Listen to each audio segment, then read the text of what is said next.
Viewers ৩০ lakh কুকুর হত্যার সিদ্ধান্তে ক্ষুব্ধ বলিউড অভিনেত্রী জাহ্নবী কাপুর। সামাজিক যোগাযোগ মাধ্যমে এক পোস্টে জাহ্নবী লিখেছেন, ওদের হত্যা করে রাস্তা পরিষ্কার করতে চাইছেন আপনারা, অপরাধীদের দল। অন্যদিকে ভাইরাল হওয়ার পর থেকে প্রচুর নাটকে অভিনয়ের প্রস্তাব পাচ্ছেন অ্যাডলফ খান।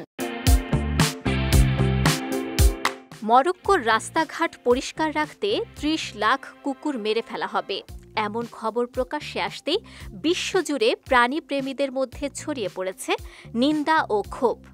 আর এই প্রতিবাদে সরব হয়েছেন বলিউড অভিনেত্রী জাহ্নবী কাপুর। সামাজিক যোগাযোগ মাধ্যমে এক পোস্টে জাহ্নবী লিখেছেন, এটা সত্যি হতে পারে না।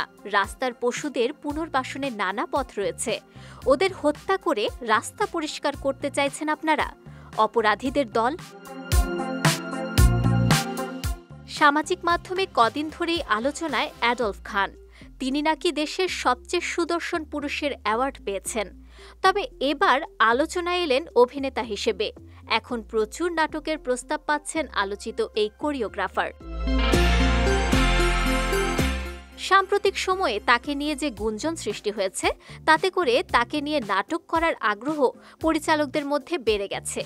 অ্যাডলফ খান মূলত একজন কোরিওগ্রাফার, ফলে দেশের শোবিজ সংশ্লিষ্ট বিভিন্ন অনুষ্ঠানে দেখা যায়।